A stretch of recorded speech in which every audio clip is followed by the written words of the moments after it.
안녕하세요. 예, 반갑습니다. 이렇게 또 낯선 장소에 또 낯선 분들과 만나면 참 어색한데요. 예, 아까 인사하셨죠? 예, 잘 오셨습니다. 오늘부터 이제 마지막 날까지 우리가 성경을 잘 배운다면 하나님이 계신 것도 아시고 또 하나님 앞에 우리 영혼의 문제도 해결받을 수 있을 겁니다. 여러분을 이렇게 이 자리에 초대한 것은 사실은 1년 전부터 계획하고 기도 가운데 준비한 집회입니다. 특별히 여러분을 이 자리에 초대한 분들의 마음은 너무나 초조하고 또 모시기 위해서 온갖 그 기도를 하시고 조마조마한 마음으로 모셨을 거라고 생각이 됩니다. 저도 그 여러분을 이렇게 초대가 돼서 함께 또 이 자리에 오시게 됐는데요. 시 한 편을 좀 소개해 드리겠습니다. 정현종님의 시인데요. 방문객이라는 시가 있습니다. 이 시는 내용은 아주 간단한데 참 우리 시대에 사람을 만나는 것이 너무 힘들죠. 또 코로나19 때문에. 그리고 누가 방문한다는 것도 참 부담스러운 시대입니다. 그런데 정말 인생의 중요한 문제, 어려운 문제, 죽음 앞에까지 생각해보고 고민했던 그런 문제를 해결받고 싶어서 누군가를 좀 방문했다면 그 사람의 마음이 어떨까 이런 생각도 들어봅니다. 적어도 오늘 이 자리에 오신 분들은 아마 우리 인생의 문제를 저마다 가지고 왔을 거라고 생각이 됩니다. 시 한 편 보시겠습니다.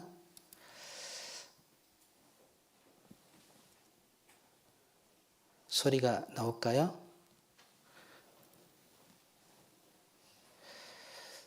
잠깐만요. 소리 한번 테스트 하겠습니다. 예.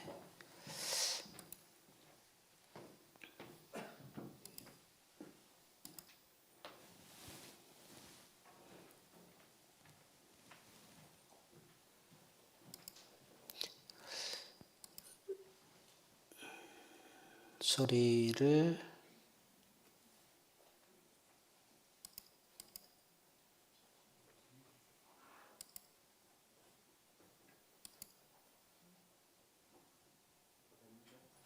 맞나요?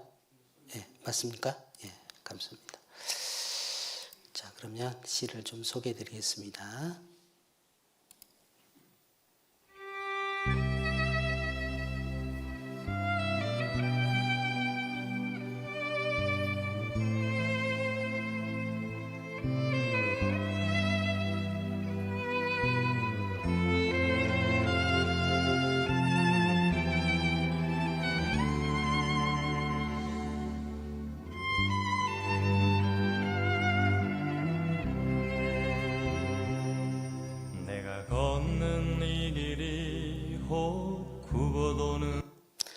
예, 이 시에는 조금 제가 중간은 생략했는데요.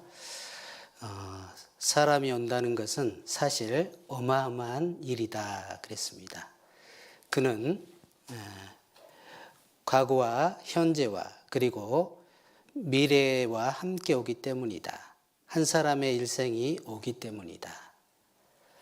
부서지기 쉬운, 그래서 부서지기도 했을 마음이 오는 것이다. 그런데 이제 그 마음을 시에는 바람이 헤아릴 수 있을까? 내 마음을 누가 헤아려주고 알아주겠어요?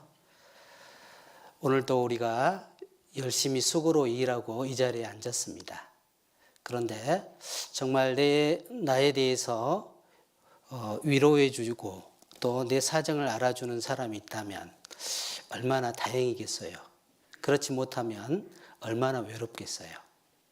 우리 인생은 의식주만 해결해서 될 일은 아닙니다. 인생은 지정의가 있기 때문에 또 우리의 어떤 정신적인 또 어떤 마음의 문제 그리고 영적인 문제들을 서로 교감을 할 때 행복을 느끼고 또 삶의 이유와 목적을 알 수가 있습니다. 그래서 저는 이제 어떤 분과 좀 친해지고 싶으면 그 사람의 과거를 듣습니다. 그리고 저의 옛날 얘기도 해줍니다. 그 사람의 과거는 현재 모습을 알 수 있습니다. 그리고 그 사람과 함께 하기를 원한다면 이제 삶의 목적과 소망에 대해서 얘기를 합니다. 그러면 그 사람과 같은 목적과 소망을 가지고 같이 동행할 수 있잖아요. 그래서 참 우리 인생에 여러 가지 어려운 문제들, 참 요즘은 그런 문제를 누가 답해 줄 수 있는 곳이 없잖아요. 예수님은 마태복음 11장 28절에 수고하고 무거운 짐진 자들아 다 내게로 오라. 내가 너희를 쉬게 하리라. 나는 마음이 온유하고 겸손하니 나의 명예를 메고 내게 배우라 그랬습니다. 수고하고 무거운 짐진 자들아, 오늘도 수고했고 또 늘 수고로운 날입니다. 그리고 우리는 인생의 짐이 있죠. 무게가 있습니다. 아내는 아내대로, 또 남편은 남편대로, 학생은 학생대로, 취업 준비하는 취준생은 취준생대로 많은 무거운 짐이 있죠. 무거운 짐진 자들아 내게로 오라. 내가 너희를 쉬게 하리라. 그래서 우리가 정말 내 마음에 어려움, 고통, 또 짐이 있다면 정말 그 짐을 해결해 줄 수 있는 분을 만나면 어깨가 가벼워지고 또 대화를 하고 해결이 됐을 때 정말 내 개인적으로 혼자서는 고민했지만 별 문제 아니었고 또 참 잘 왔다 이런 생각이 들 겁니다. 우리가 한 분 예수님을 제대로 만난다면 우리 인생의 문제, 어깨에 있는 어떤 짐의 무게도 우리가 해결될 거라고 생각이 됩니다. 우리 인생을 스스로 생각해보고 왜 사는지 아무리 생각해도 답을 얻지 못하는 경우가 있고 요즘은 또 생각지도 않습니다. 여기 보면 왜 사세요? 그랬습니다. 왜 사세요? 돼지는 먹기 위해서 산다고 당당하게 얘기할 수 있는데 사람은 그렇게 하기는 좀 곤란하죠. 김창완이라는 그 가수가 사춘기 때 궁금한 것들이 너무 많아서 만나는 사람에게 왜 사세요? 이런 질문을 자주 했습니다. 한번 들어보겠습니다. 지금 이 사춘기 소녀들한테 얘기하고 싶은 건 제가 중학교 2학년 때쯤 학교를 내려오면서 계속 물었어요, 어른들. 이경규 씨 같은 분 뭐 이렇게 왜 사세요? 그냥 왜 사세요? 네 마디밖에. 왜 사세요? 왜 사세요? 언니 왜 사세요? 아저씨 왜 사세요? 왜 사세요? 근데 뭐 대답이 거의 비슷했어요. 너도 커보면 알아. 너도 커보면 알아. 공부나 해. 공부나 해가 제일 공부나 해, 공부나 해. 공부나 해. 왜 뭐 이런 거예요. 그때 정말 실망을 많이 했어요. 누군가 한 사람은 뭔가 대답이 있겠지 그랬어요. 무슨 대답인지는 모르나. 무슨 대답인지는 몰라도 아직도 그 대답을 모르고 있는 눈치죠. 참 이번 노래 저도 좋아하거든요. 그런데 인생에 많은 인생 노래도 부르고 또 형제를 잃은 아픔도 있고 그래서 뭔가 인생에 궁금한 것은 많았지만 아직도 답을 얻지 못한 겁니다. 인생의 답은 사람을 지으신 하나님이 가지고 있죠. 그분을 만나야지 인생의 답을 얻을 수 있을 겁니다. 스스로 우리가 답을 얻기는 어렵습니다. 여기 보시면 인생이 뭐냐? 사춘기 소녀들한테 있습니다. 보면 요즘 코미디언들이 프로그램에서 이제 먹방 이런 거 많이 하는데요. 내가 열심히 사는 이유야 이렇게 얘기를 하고 있습니다.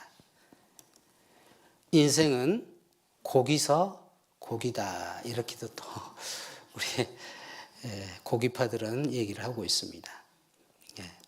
그래서 이제 삼겹살도 준비하고 막걸리도 준비하고 야무지게 준비해서 이제 한번 한 판 벌리려고 했습니다. 그런데 버는 줄 알았더니 공구통이 왔어요. 얼마나 당황스러울까요? 저도 가끔 삼겹살을 구워 먹으려고 갔는데 가위를 안 가져가지고 한 줄씩 그냥 먹었던 그런 기억이 납니다. 그래서 준비하지 못하면 여러 가지 그 어려움을 겪게 되잖아요. 그런데 이런 것들은 좀 불편하고 당황스럽고 말 겁니다. 그런데 죽음을 준비하지 못하면 어떻게 될까요? 너무 당황스러울 겁니다. 평생 열심히 직장에 10년 동안 열심히 직장 생활을 했는데 어느 날 갑자기 암 선고를 받았어요. 어땠을까요? 이분은 암 선고를 받고 너무 당황스러웠습니다. 일에 파묻혀 10년 이렇게 죽어야만 하나. 기관지 임파선 종양이 있네요. 고약한 곳이라 어떤 심할 것 같은데 바로 입원하셔야 할 것 같습니다. 이렇게 얘기를 합니다. 그래서 너무 고민이 되고 이제 자꾸 눈물이 나는 거예요. 죽음을 생각하니까 죽음이 너무 두려운 겁니다. 도대체 뭘 하다가 이 지경까지. 그런데 이분은 물혹으로 판명이 났습니다. 다행이죠. 그런데 3박 4일 죽음 여행을 했다는 거예요. 한번 그런 기회에 죽음을 생각해 보는 겁니다. 실제로 제가 알고 있는 분의 삼촌이 이런 경우가 있어요. 그래서 와서 말씀을 듣고 이제 거의 복음도 듣고 이제 신앙생활을 하려고 그런 마음까지 했는데 오진이었어요. 그러니까 이제 건강하잖아요. 그러니까 조금 또 멀어지더라고요. 사람 마음이 올 때하고 갈 때하고 다른 것 같습니다. 그래서 어쨌든 자이든 타이든 이런 경험들을 합니다. 인생은 어디서 왔다가 어디로 가는가. 프랑스 국립미술관에 보면 로댕의 작품이 있습니다. 원래 이 작품은 그룹상에 있던 지옥문이라는 곳의 작품인데 단독상으로 이렇게 생각하는 사람으로 전시되어 있습니다. 원래는 지옥문이라는 작품입니다. 로댕이 단테의 신곡 지옥편을 쭉 읽다가 정말 사람에게 가장 중요한 의미를 주는 작품을 만들어야 되겠다. 사람들은 육체의 쾌락을 즐기고 그리고 죽은 후에 있을 일을 모른 채 살아가는데 정말 죽음 앞에서 무엇을 생각해야 될지, 그래서 지옥문 앞에서 생각하는 사람이라는 작품을 준 겁니다. 우리는 저마다 목표를 갖고 열심히 일합니다. 열심히 부지런히 열심히 일합니다. 그런데 목적지는 모르는 거예요. 목적지는 감춰져 있습니다. 학생 어디 가나 잘 모르겠는데요. 열심히 가면 되지 않겠어요? 그래도 목적지가 있지 않겠나? 아니요. 부지런히 가면 되지 않겠습니까? 우리에게 동일한 질문을 합니다. 왜 사세요? 무엇 때문에 사세요? 그러면 대답하기 참 곤란하죠. 그래서 열심히 부지런히 산다고 얘기합니다. 목적을 얘기하는데 열심히 부지런히를 얘기합니다. 다르죠. 그래서 우리가 인생의 분명한 목적이 필요한 겁니다. 로마 우르반 대학의 강당에 그리고 그 다음에라는 문구가 새겨져 있습니다. 이유가 있습니다. 고학생이 자기 학비를 좀 지원받고 또 학교를 졸업하면 무엇을 할 건지 그 지원 해준 그 노인하고 대화하는 장면입니다. 한번 들어보시겠습니다.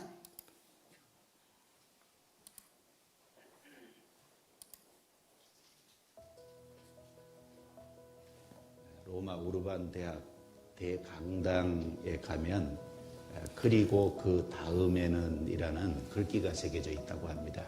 이제 그것이 새겨지게 된 이유는 16세기에 법대를 다니는 한 가난한 고학생이 자기가 학교를 돈이 없어서 계속 다닐 수가 없어서 필립 네리라고 하는 부자 노인을 찾아갔답니다. 그래서 자기의 이 경제적인 그 어려움을 호소하면서 도움을 요청했습니다. 필립 네리는 그 가난한 법대 고학생이기를 충분히 들어주고 그리고 경제적인 지원을 하겠다고 약속을 한 상태에서 그 학생에게 몇 가지 질문을 했다고 합니다. 자네, 내가 이 돈을 주면은 이 돈으로 무엇을 하려는가? 예, 먼저 법대를 마쳐야겠습니다. 그리고 그 다음에는 변호사가 되렵니다. 그리고 그 다음에는 돈을 많이 벌어야 되겠지요. 그리고 그 다음에는 집도 사고 마차도 준비하겠습니다. 그리고 그 다음에는 결혼을 하겠습니다. 그리고 그 다음에는 자식을 낳고 자식을 교육을 시켜야지요. 그리고 그 다음에는 그 자식을 이제 성장시켜서 출가시켜야지요. 그리고 그 다음에는 점점 이제 나이가 먹고 늙어가겠지요. 그리고 그 다음에는 이 가난한 법대 고학생이 깊은 상념에 잠겼어요. 아무 대답도 못하고 고개를 들구고 한참 생각을 하고 있는데 필립 네리라는 노인이 아주 분명하고 강한 어조로 그 다음 말을 이어갔습니다. 그리고 그 다음에는 죽음이다. 그리고 그 다음에는 심판이다.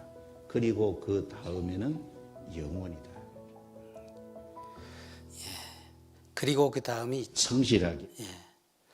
정말 우리가 열심히 성실하게 살아가는 것도 중요하지만 그리고 그 다음에 있습니다. 요한복음 8장 14절에 가라사대 내가 나를 증거하여도 내 증거가 참되니 나는 어디서 오며 어디로 가는 것을 알미거니와 너희는 내가 어디서 오며 어디로 가는 것을 알지 못하느니라. 보면 그리고 8장 23절에 보면 예수께서 가라사대 너희는 아래서 났고 나는 위에서 났으며 너희는 세상에 속하였고 나는 세상에 속하지 아니하였느니라. 그러므로 내가 너희에게 말하기를 너희가 너희 죄 가운데서 죽으리라 하였노라. 너희가 만일 내가 그인 줄 믿지 아니하면 너희 죄 가운데 죽으리라. 인생은 우리가 모르는 사이에 아담 안에서 죄인으로 태어났고 죄를 짓다가 죄로 말미암아 한 번 죽는 것이 정해져 있고 그 죽음의 문제를 해결하지 못하면 영원한 지옥이 있습니다. 그 지옥의 문제를 해결해 주시기 위해서 오신 분이 계십니다. 그분은 수고하고 무거운 짐, 죄의 짐을 해결해 주기를 원하십니다. 그래서 이 죄짐만 해결된다면 우리 인생의 문제가 쫙 풀립니다. 전도서 12장 13절에 일의 결국을 다 들었으니 하나님을 경외하고 그 명령을 지킬지어다. 이것이 사람의 본분이니라 그랬습니다. 자, 우리 어머니의 명령은 뭘까요? 공부해라. 공부해서 남주냐? 공부해라. 그래서 우리 부모님은 왜 공부해라고 할까요? 우리가 편히 사는 것을 싫어하실까요? 아마 잠깐 20, 30년의 우리의 미래, 짧은 미래지만 좋은 위치에서 행복하게 살기를 원해서 정말 학비를 대주면서 어려움을 감수하면서도 아껴 쓰면서도 공부를 시킵니다. 명령합니다. 공부해라고. 하나님은 정말 우리를 사랑하시고 우리 영혼을 위해서 가장 중요한 명령을 하시는데 바로 영생을 얻을 것을 말씀하고 있습니다. 요한복음 12장 50절에 나는 그의 명령이 영생인 줄 아노라. 그래서 하나님의 명령은 영생입니다. 그래서 예수님도 그 아버지의 말씀을 그대로 이루실 뿐만 아니라 그 말씀을 그대로 이루시기 위해서 이 땅에 오셨고 그 일을 완성하셨습니다. 그래서 우리는 하나님을 만나야지 우리 인생의 문제가 해결이 됩니다. 우리 인생의 특징이 참 헛되고 빠릅니다. 전도서 1장 2절에 솔로몬은 인생을 다 살아보고 그는 지혜도 많았고 또 부귀와 영광도 극에 달았습니다. 그런데 그가 모든 것을 누려보고 기록된 말씀에 전도자가 거래되어 헛되고 헛되며 헛되고 헛되니 모든 것이 헛되도다. 헛되다 5번이 기록이 되어 있습니다. 우리 인생이 참 살아보면요 헛되다는 거예요. 여기 보시면 자료를 한번 보시겠습니다. 한국인 행복의 조건 이렇게 1위가 바로 좋은 배우자와 행복한 가정을 이루는 것입니다. 31%고요. 건강하게 사는 것 26%, 돈과 명성을 얻는 거요 12.7%입니다. 이런 것을 가지면 행복할 거다고 생각하는 거예요. 그래서 결혼, 또 건강, 돈 이것이 행복의 조건이라고 생각합니다. 그래서 어머니도 나이 든 딸을 가져가지고 제발 시집 좀 가라. 빨리 가라. 초여름이 가기 전에 축 결혼을 해라. 35 생일을 축하하며 엄마의 소원을 썼다. 그래서 엄마의 소원처럼 늦가게 결혼을 했습니다. 결혼해서 행복하냐 살아봤더니 처음에는 그저 좋습니다. 시간이 지나니까 이제 상상력이 필요하답니다. 예쁘다. 더 시간이 지났습니다. 체면이 필요합니다. 예쁘다. 예. 결혼 초에는요 연애할 때는 너무 좋아요. 그래서 죽고 못 삽니다. 그런데 결혼해서 막상 살면요 안 살고 싶어. 예, 이거 한번 보시겠습니다. 시간이 지나면 이렇게 바뀌어요. 인생 가정도. 밥을 안 먹어도 배부르고 그냥 하루 종일 전화기만 쳐다보게 되고 저는 그냥 너무 좋아요. 생각만 해도 좋아요. 저는 얘한테 그런 말을 했거든요. 너랑 같이 있으면 너무 설렌다. 이쁘고 깔끔하고 어떻게 보면 섹시하고 거의 아무것도 생각 안 날 정도로 그냥 이 사람만 바라보면 된다. 눈물 날 정도로 좋아요. 눈물이 날 정도로 좋아요. 이 친구가. 누구나 한 번쯤은 사랑에 웃고 그것이 바로 사랑이야. 젊은이 어렸을 땐 사랑을 몰라. 세월이 흘러가면 사랑을 알지. 그것이 바로 사랑이야. 아무리 죽고 못 사는 사이라도 시간이 할머니 만약에 다시 태어나면 할아버지랑 또 살고 싶으세요? 할아버지랑 안 살고 싶어. 왜요? 더 좋은 남편하고 살아야지. 이때까지 살았는데 다시 태어나서 돌아보 영감하고 살아. 다음에 다시 태어난다 그러면은 할머니랑 같이 사시고 싶으세요? 어떠세요? 나는 그런 생각 있지. 할머니는 다시 태어나면 할아버지랑 사시겠어요? 나 죽었으면 죽었지 안 살. 나는 절대로 한 꼴차로 안 갈라요. 이 꼴차로 하면 저 꼴차로 하지 안 갈라요. 그러니까 그냥 마음대로 된다요. 그러더만 가서 같이 사는 수는 또 죽어서 죽지 얘를 써야 싶어서 그러지. 같이 가면 또 그렇고 다녀. 아니 나는 생각은 더러워. 이렇지만 다시 태어나서 못 산다라면 같이 살면 더 좋겠어. 야, 근데 이거는 그래 안 할 거야. 할머니는 어떠세요? 나는 안 살아. 왜요? 나만 하고 해 틀린디 어떻게 살고 잡어. 죽으면 놈이 돼불지. 놈이 됐지만 다시 태어나도 다시 태어나도 안 살아. 예. 우리가 보면 이런 사진 한 장쯤 가지고 계시죠? 예. 엄마, 아빠, 아기, 오손도손 이렇게 자는 모습입니다. 우리가 이렇게 이런 모습들 보면 이런 사진들을 보면 굉장히 행복하죠. 그래서 행복한 사진을 좀 장면을 찍어 놓으려고도 많이 합니다. 그런데 이제 가까이 가서 보면, 위에 가서 보면, 엄마 아빠가 싸워요. 아이는 지금 이불에 숨이 막혀서 죽을 지경입니다. 그러니까 멀리서 보면 행복한 것 같지만 가까이 가보면 저마다 어떤 사정이 있고 어려움들이 있는 거죠. 우리 인생이 그렇습니다. 최진실 씨 잘 아시죠? 정말 눈물도 흘리고 결국은 생을 마감했죠. 동생도 남편도 참 너무 참 안타까운 가정이라고 생각이 됩니다. 결혼해서 속병, 화병, 골병. 예. 그리고 건강을 위해서 건강이 행복하겠다 싶어서 건강하게 살려고 하지만요. 사람은 누구든지 우리가 어떤 병들고 죽는 것은 내가 선택할 수 있는 게 아닙니다. 제가 회사 다닐 때 이제 우리 형제들하고 이렇게 강당에서 성경도 읽고 기도하고 이렇게 있으면 회사에 아주 우리 과장님이 한 분 계셔요. 아침에 일찍 서울에서 출근해 가지고 회사에 나와서 운동을 합니다. 근육이요 엄청나요. 근육이 다리통도 엄청나고. 그런데 이제 그분이 우리가 성경 보고 기도하고 그러면 항상 약간 냉소를 지었거든요.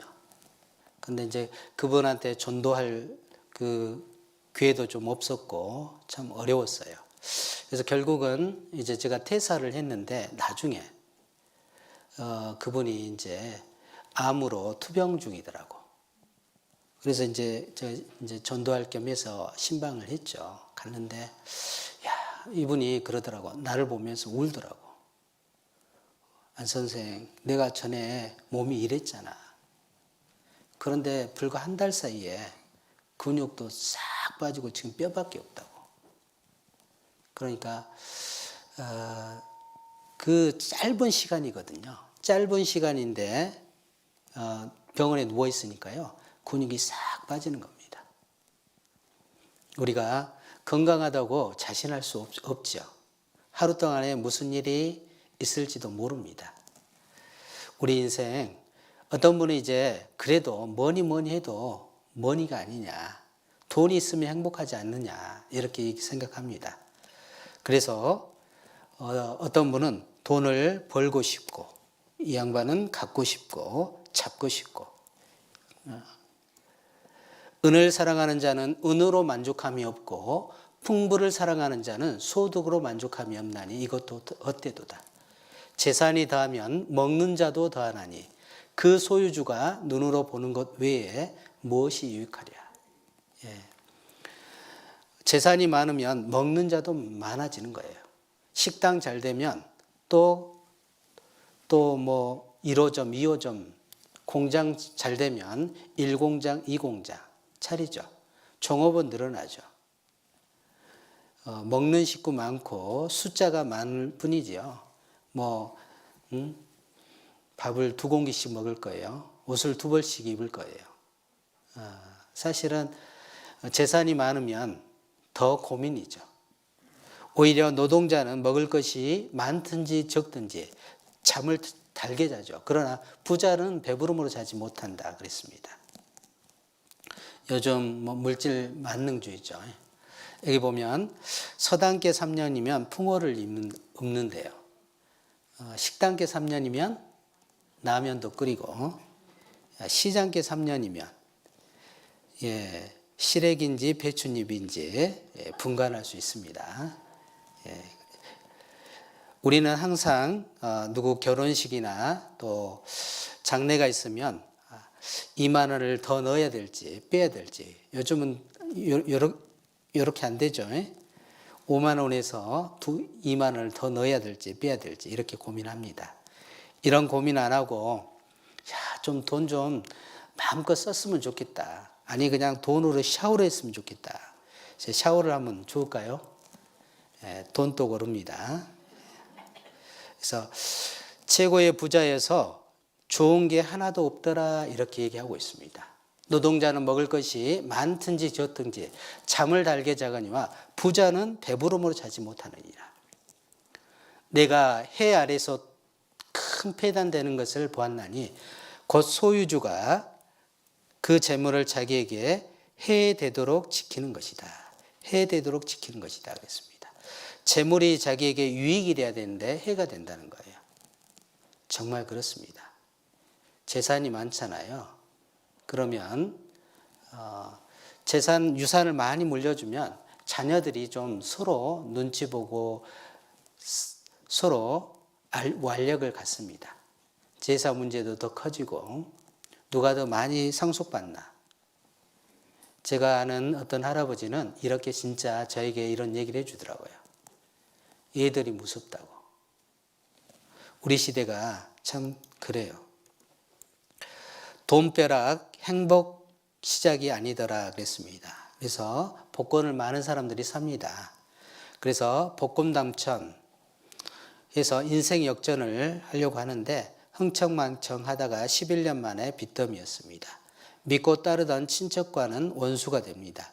부부싸움의 씨앗이 되고 끝내 이혼하죠. 어떻게 나눌까 하다가 실제로 부부가 나눠진 겁니다. 8년 만에 매출 10배, 아이폰 신화를 일으켰던 잡스. 이분은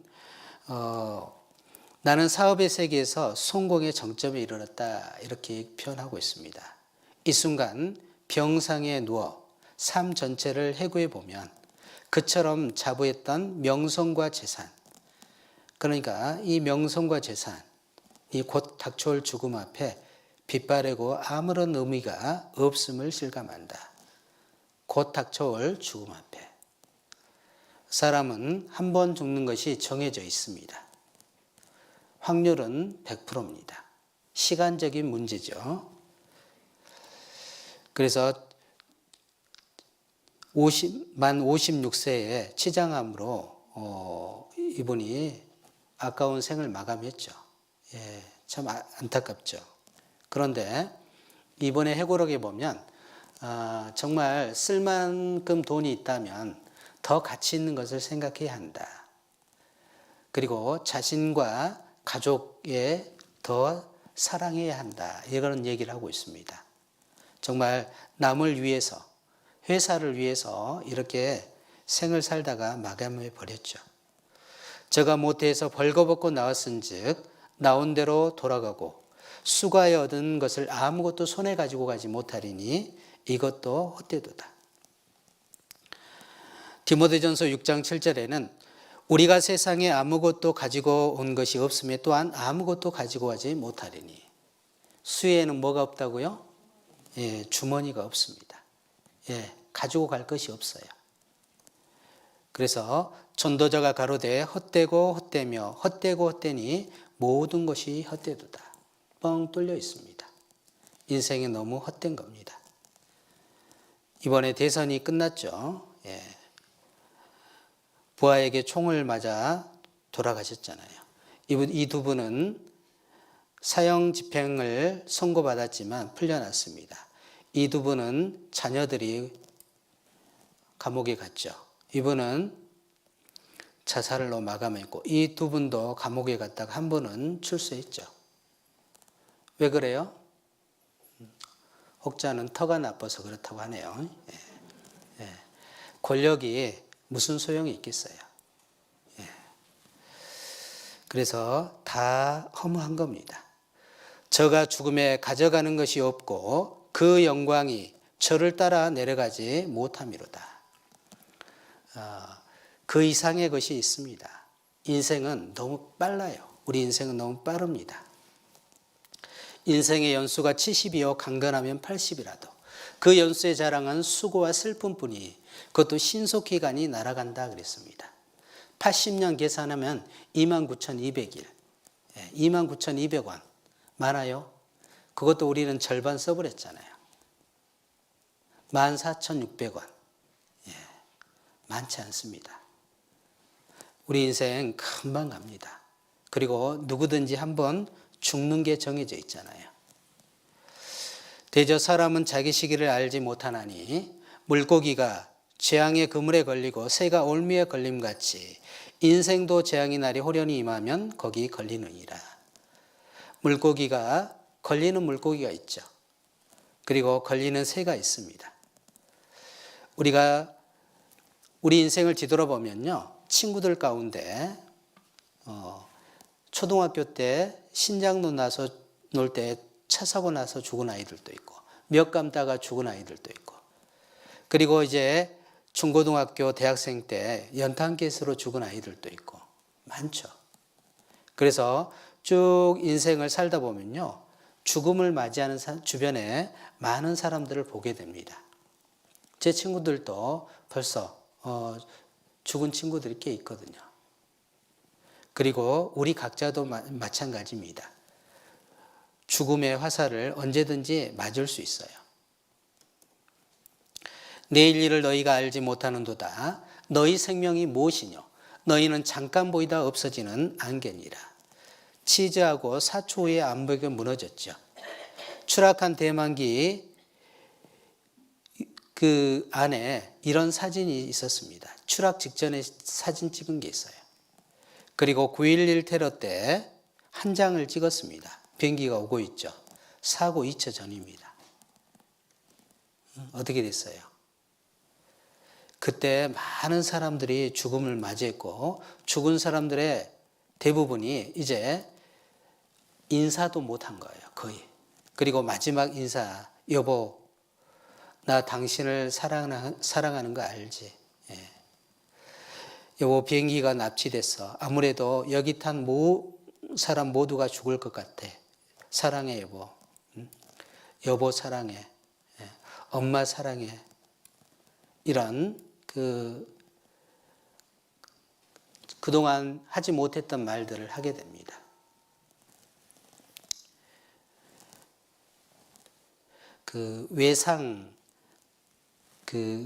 외도 증후군이라는 그 병명이 있거든요. 이게 뭐냐면 가족들이 갑자기 죽음을 맞이한 거예요. 우리가 가족이 연세 드신 분들이 죽었을 때도 굉장히 아프지만 갑작스러운 준비되지 않는 죽음을 맞이했을 때요, 어쩔 줄을 모릅니다. 그러면 나머지 가족들의 시계는 멈춰 있어요. 우리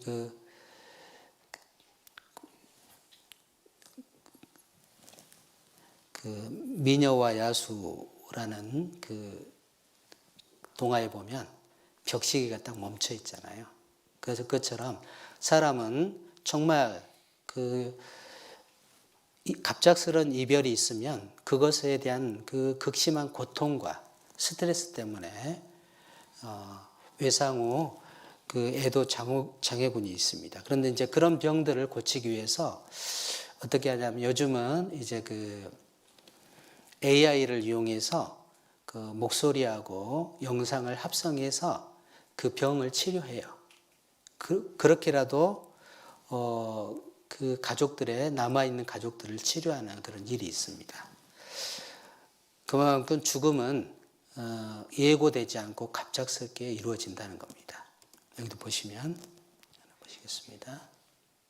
직후 구조에 나섰던 해경특공대원 한 명이 숨지고 한 명은 실종되었습니다.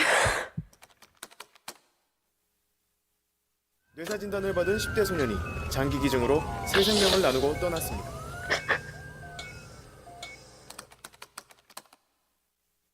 교사 대부분은 마지막까지 학생들을 구하다 의로운 죽음을 맞이했습니다.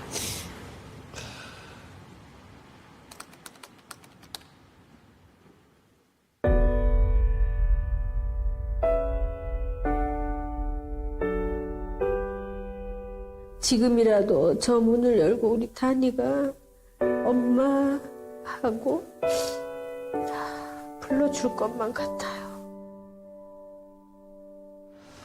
제자들하고 얼마나 고통스러웠을까. 이제 흔적도 없잖아요. 흔적도. 신랑의 빈자리가 많이 느껴지죠.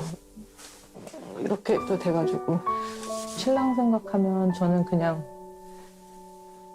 아까운 생각, 그게 제일 커요.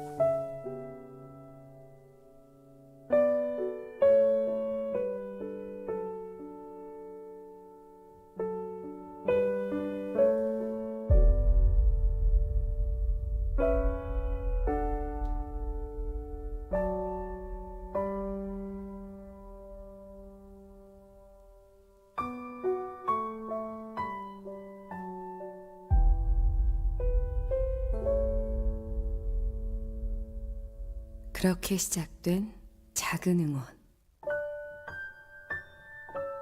우리는 남겨진 가족이 아픔을 극복하고 다시 예전의 모습을 찾을 수 있도록 4주간의 심리치료 프로그램을 기획했습니다. 그리고 이별한 가족의 남아있는 사진과 영상을 수집하는 얼굴과 음성의 특징은 전문가들이 분석하고 사진의 움직임과 목소리를 더해 갑작스럽게 떠난 가족에게 마지막 인사를 할 수 있도록 했습니다. 죽은 가족에게 하고 싶은 말을 한다든지 듣고 싶은 말을 듣게 되는 일들이 만들어진다면 슬픔을 극복하는 데 아주 큰 도움이 될 거라고 생각을 합니다. 오늘 이제 편지 읽으실 거예요. 예. 마음을 터트려 놓는 거예요.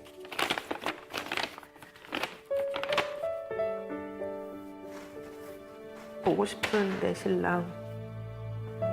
여보, 잘 지내고 있는 거지? 이제 곧 튼튼이도 태어날 텐데 당신 없이 내가 잘 낳고 키울 수 있을까? 그토록 사랑했던 제자들과 생일날 영원한 수학여행을 떠나고 말았구나. 너의 생명을 나눌 수 있었다는 게 모든 사람에게 희망을 주었으니 우리 아들 대견해. 그렇게 못다한 이야기를 전하는 동안 한 통의 전화가 걸려왔습니다.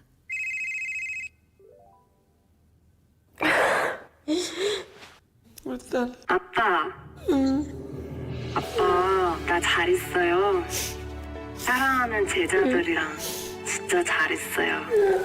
난 해야 할 일을 했고 그래야만 했어. 나를 이런 선생님으로 키운 게 우리 아빠잖아. 고마워요, 아빠.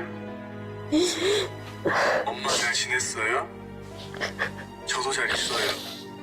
비록 저는 엄마의 곁을 빨리 떠나게 됐지만 저로 인해 새 생명을 얻은 사람들이 열심히 살고 있잖아요. 그러니까 탄이도 언제나 엄마 곁에 있는 거예요. 나야, 잘 있었어? 이제 얼마 남지 않았네. 튼튼이 만날 준비는 잘하고 있지? 튼튼이 태어나면 아빠는 사람들 지켜주던 용감한 경찰이었다고. 그리고 우리 시아도 아빠가 항상 곁에서 지켜줄 거라고 꼭 이야기해줘. 오래오래 살다가 예쁜 할머니 돼서 와. 사랑해. 말로 다 못할 만큼.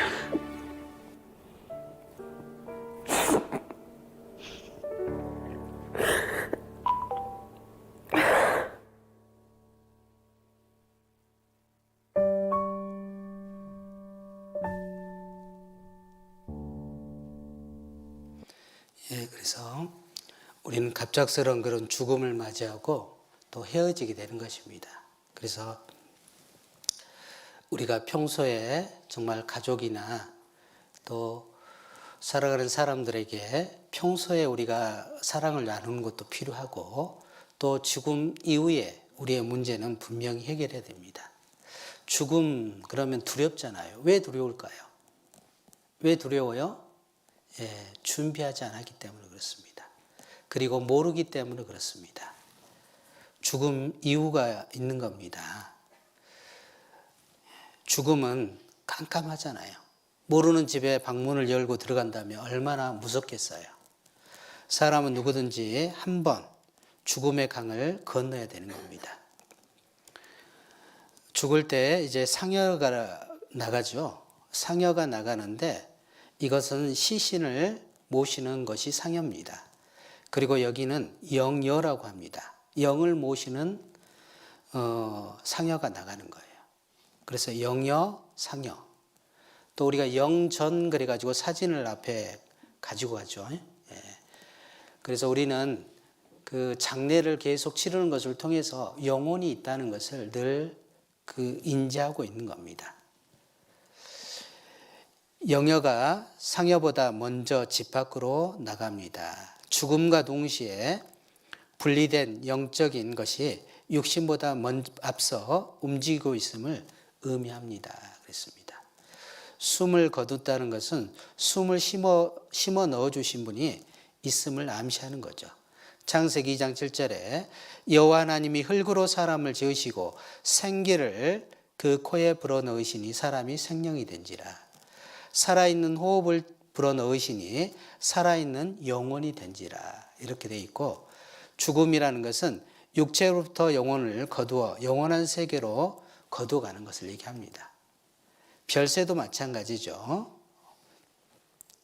이 세상과 나누어 헤어져 떠나는 것입니다. 그래서 영혼이 육체를 떠나 즉 영원한 세계로 돌아가는 것이다라는 것을 얘기하고 있습니다. 알밤이 중요할까요? 밤송이가 중요할까요? 알밤. 육자 안에는요, 내 안에 또 다른 사람이 있다는 것입니다. 진짜 나는 영혼이에요. 영혼을 담는 그릇입니다. 이 사람과 이 사람의 차이점 혹시 아시겠어요?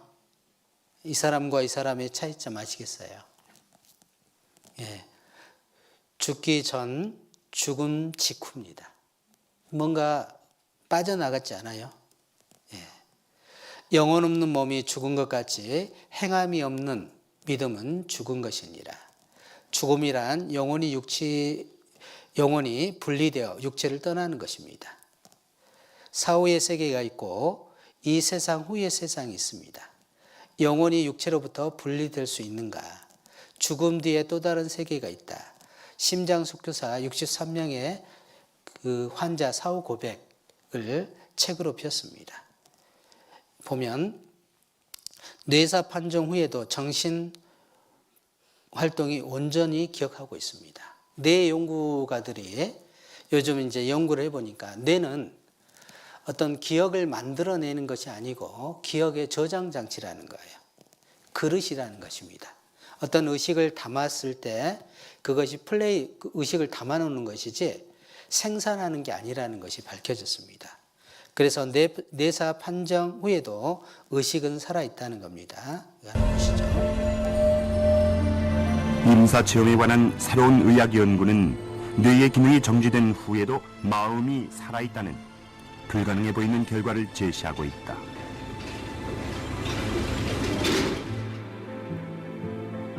네덜란드의 핀반 롬멜 박사와 영국의 샘 파니의 피터 페닉 박사가 이 분야의 선구자다. Till now the concept was that the brain is the producer of consciousness and the producer of memories. And when you study near-death experience, then you have to say, well, we have to reconsider this concept. And perhaps we should consider the brain not as a producer, but as a receiver of consciousness. And that's a kind of revolution. Interesting, though, is that we have found that consistently, through different studies by different researchers, that at least 10 to 20% of people who've died and been brought back to life again will recall very specific accounts that suggest that their mind and consciousness may have continued functioning and working even though they had died and their brain had shut down. They had a flat line on the brain. The brain was not working. 그래서 실제로 그 죽음 이후에 정말 의식이 살아 있는지, 죽음 이후에 몸으로부터 영혼이 빠져나오는지 그런 실험들을 많은 학자들이 했습니다. 가장 최근에 그 팸 네이롤즈라는 가수, 그 가수의 어떤 을 대상으로 정말 그 영혼이 빠져나와서 어떤 모습을 보는지를 실험을 했습니다. 그런데 영혼이 빠져나와서 자기를 수술하는 모든 모습들을 봤다는 것입니다. 여기 보시면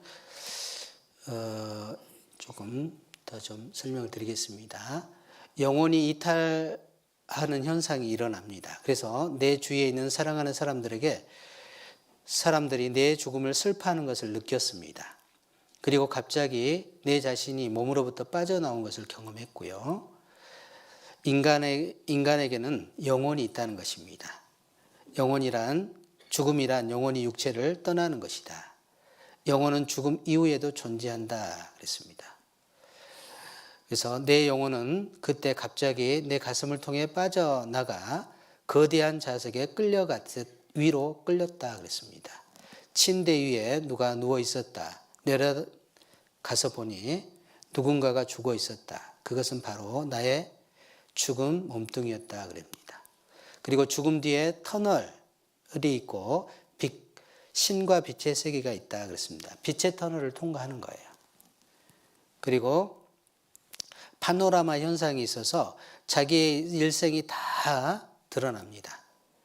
그는 하나하나의 행동을 볼 뿐만 아니라 자기 행동이 사람들에게 미치는 영향을 보게 된다. 특별히 자기 죄에 대해서 보게 된다고 얘기를 하고 있습니다. 그리고 누군가를 만나서 귀환을 합니다. 이런 이탈 현상, 터널 현상, 그리고 파노라마, 빛 속에서 자기의 과거를 다 보고 그 다음에 누군가를 만나서 돌아오는 이런 일이 대부분의 임사체험자, 나이와 국가를 떠나서 동일한 경험을 한다는 것입니다. 그래서 실제 연구를 해봤더니 영혼이 실제로 빠져나가서 자기 육체를 보고 또 수술 장면을 또 본다는 것입니다. 이거 하나 보시죠. 결국 1998년 미국 조지아주 애틀랜타에 사는 서로 반대 입장을 가진 학계 전문가들이 한자리에 모여 의학적인 장비를 갖추고 NDE, 즉 임사체험을 시도, 영혼의 존재를 확인하려는 실험을 했다. 실험 대상은 팸 레이놀즈. 그녀는 가수 겸 작사가로 대중에게 잘 알려진 인물이었다. 그녀는 1991년부터 심하게 앓기 시작했는데 CT 촬영을 통해 거대한 동맥류를 발견, 심실정지 수술을 받아야 하는 상황이었다. 팸 레이놀즈는 바로 이러한 수술 과정을 거쳐야 했고, 양측으로 나뉜 학계 사람들은 팸 레이놀즈를 통해 의사 이후 그녀가 임사체험을 하는지의 여부를 확인하고자 했다.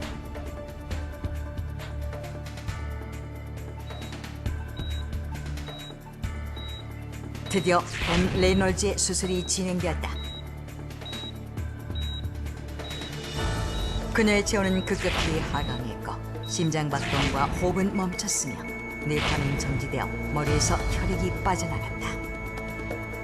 그녀는 의학적 사망 상태였다. 그런데 수술이 끝난 뒤 깨어난 그녀가 놀라운 말을 했다. During my death, I saw all the procedure of my surgery.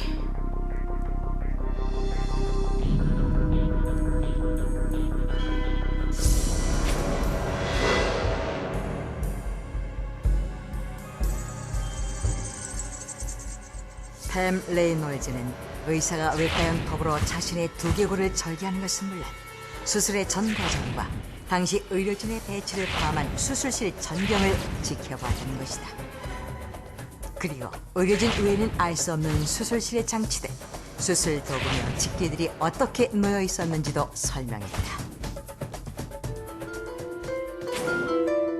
이 말을 믿지 못한 실험 참가학자들은 서둘러 수술실의 모습이 담긴 비디오 화면과 비교해 보았고 그녀의 설명은 정확히 사실과 일치한다는 것을 확인했다.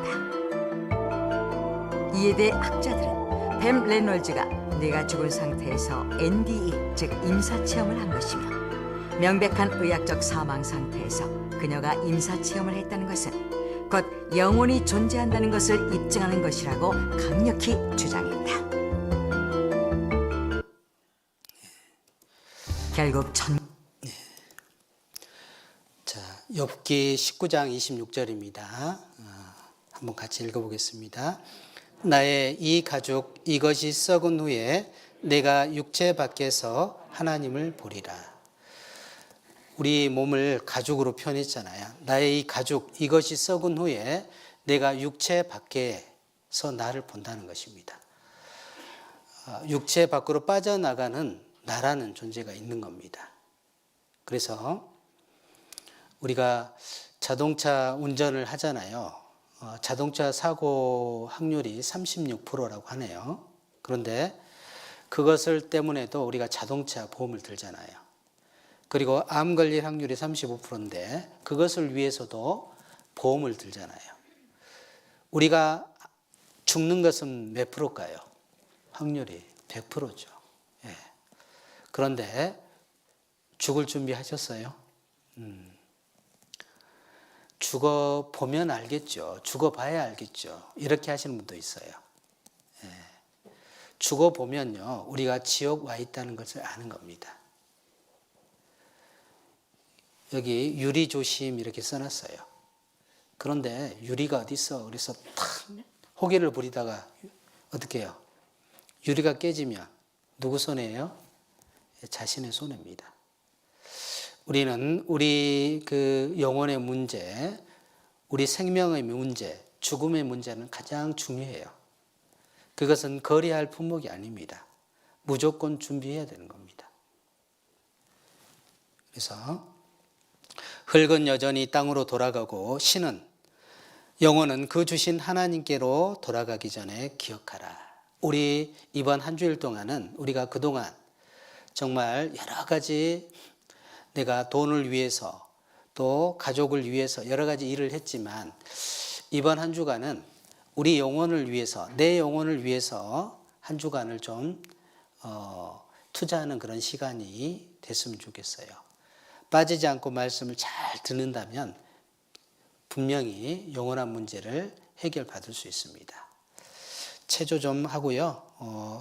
또 화장실 다녀오실 분은 다녀오시기 바랍니다.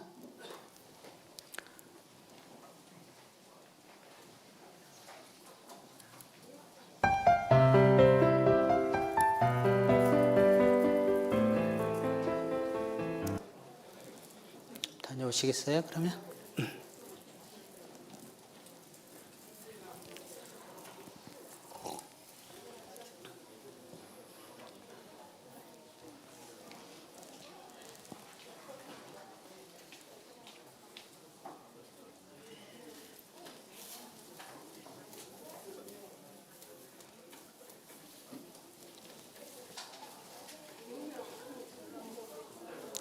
자, 앉아 계신 분들은 좀 박수 치겠습니다.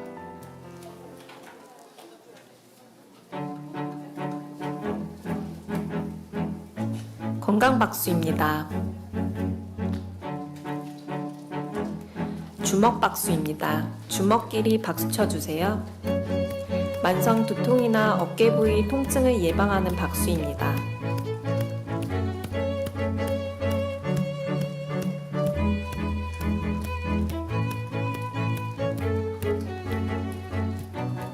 봉오리 박수입니다. 손 뒤꿈치끼리 박수 쳐주세요. 방광을 자극하는 효과가 있어 생식 기능을 좋게 하는 박수입니다.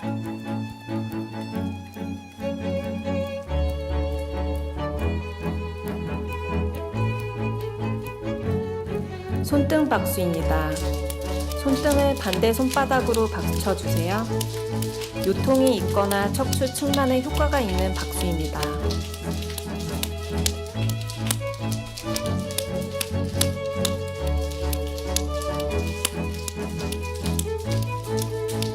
손가락 박수입니다.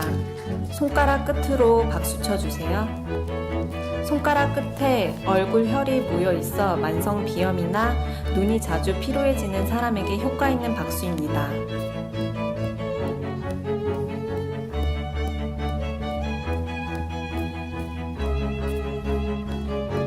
먹보 박수입니다. 주먹과 보자기를 번갈아 가며 박수 쳐주세요. 손바닥에 심장, 폐와 관련된 혈이 있어 심폐 기능을 좋게 하는 박수입니다.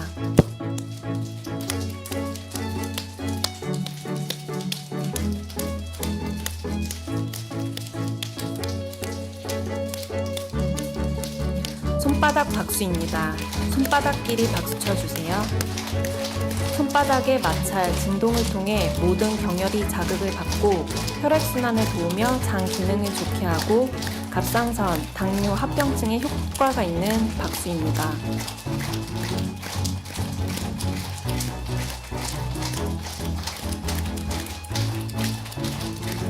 달걀 박수입니다. 손바닥을 오므려 박수 쳐주세요. 중풍과 치매 예방에 도움이 되는 박수입니다.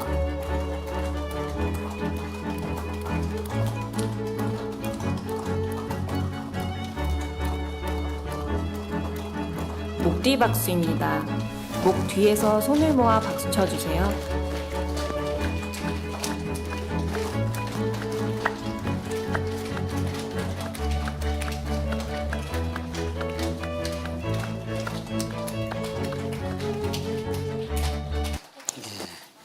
자, 이렇게 좀 어깨 좀 돌려보시죠. 돌리시고 앞으로도 돌려보시고. 자, 어깨를 올렸다 내렸다 올렸다가 내렸다 올렸다. 고개 좀 돌려보시죠. 반대로. 예. 자, 어떤 할머니가 이제 시장을 갔다 오는데요. 뒤에서 자꾸 가치가 처녀 이런 소리가 들린 겁니다. 그래서 할머니가 아이고 내가 나이가 들었는데 아직도 나를 찾는 총각이 있네. 그래서 그 개비에서 호주머니에서 보청기를 딱 해서 이렇게 맞춰봤어요. 그랬더니 이제 소리가 잘 들려요. 갈치가 1,000원. 갈치가 1,000원. 예. 우리가 이제 좀 집중하셔야지 갈치가 1,000원으로 들립니다. 예. 그래서 조금 힘드시지만 잘 좀 경청해 주시면 좋겠습니다. 많은 사람들이 이제 그 하나님에 대해서 알기를 원합니다. 그런데 많은 분들이 하나님 없다고도 많이 하죠. 예, 그 이유들이 있습니다. 여기 보면 어리석은 자는 하나님이 없다고 하는데 하나님 없다 그래요. 성경에도 하나님 없다고 되어 있습니다. 제가 중간을 써놨는데요.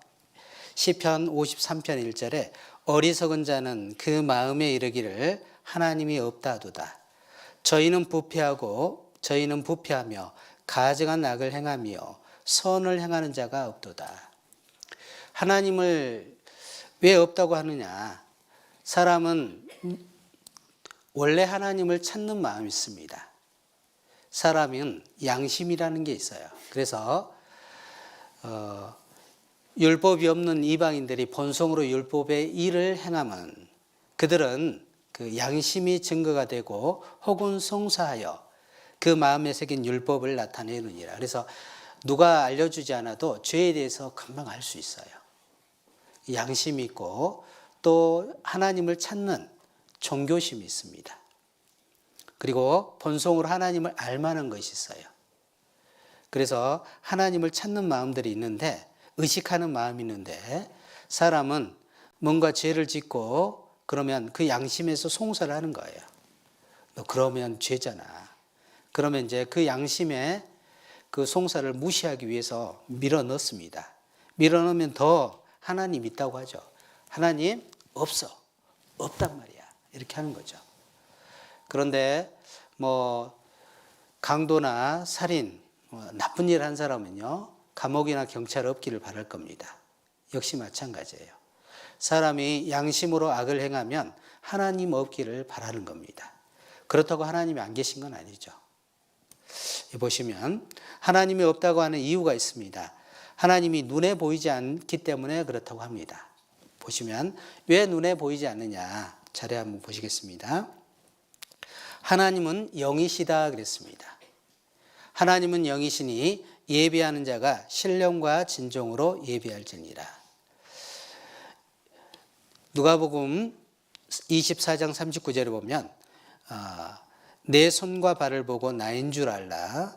또 나를 만져보라. 영은 살과 뼈가 없으되 나는 있느니라. 그래서 하나님은 영이시다 그랬습니다. 이 영자를 보면 비와 눈을 삼위의 하나님이 주관하시고 그 다음에 육신과 영혼을 지을 공짜입니다. 지으셨다. 이런 의미를 가지고 있습니다. 신령 영자인데요. 그래서 하나님은 보이지 않기 때문에 영이기 때문에 보이지 않습니다. 그리고 하나님은 만유보다 크시기 때문에 보이지 않아요.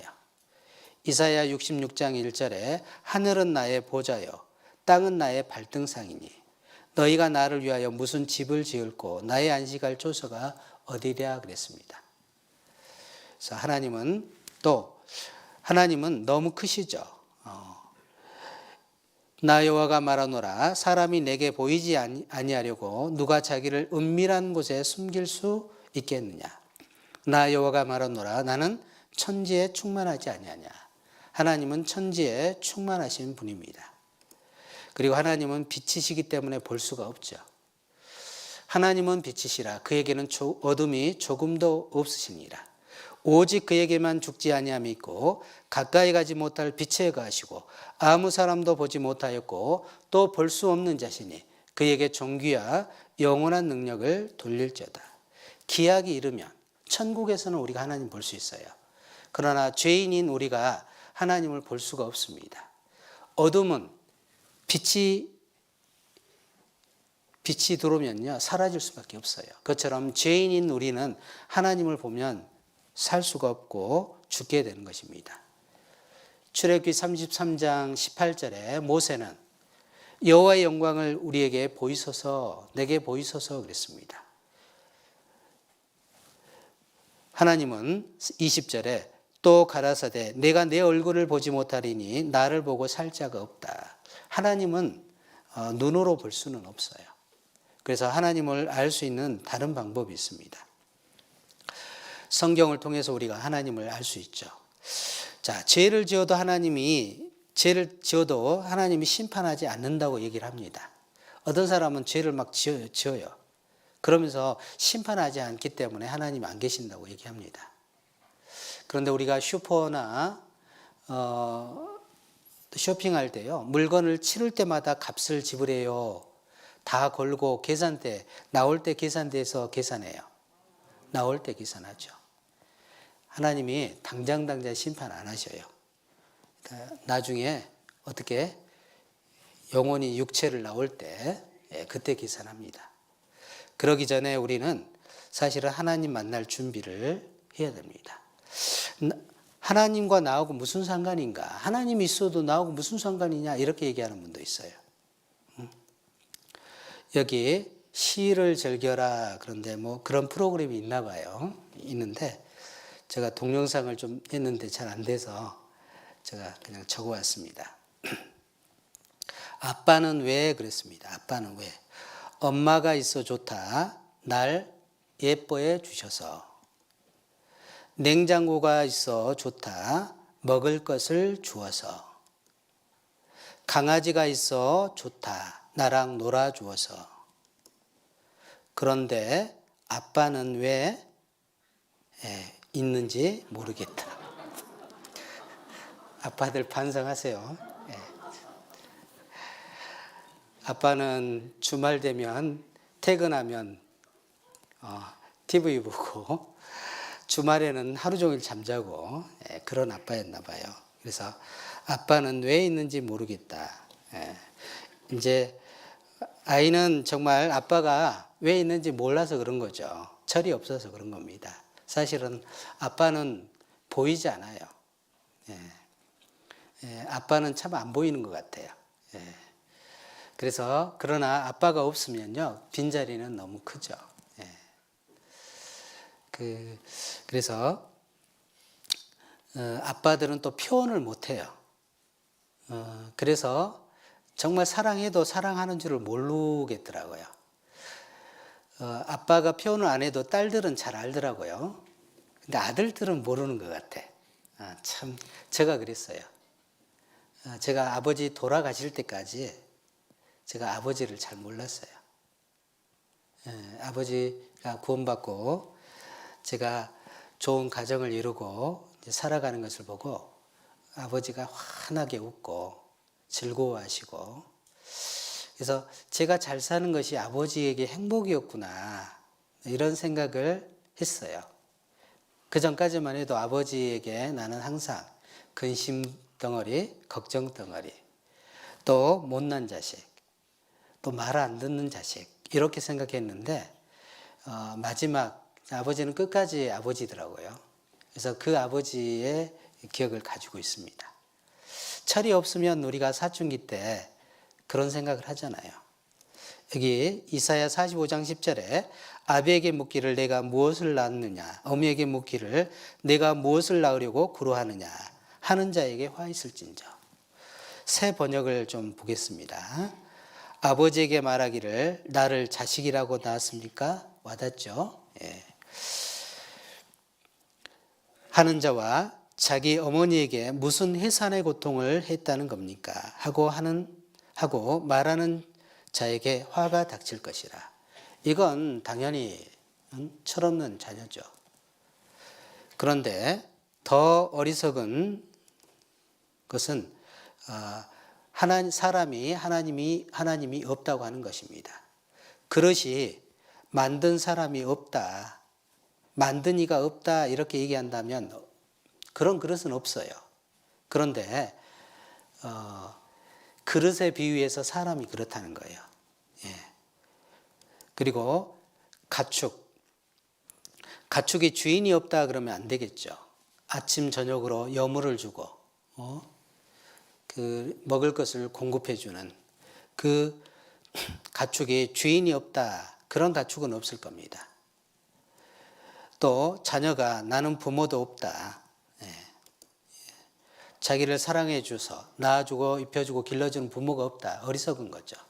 그런데 사람은 하나님 앞에 그렇다는 거예요.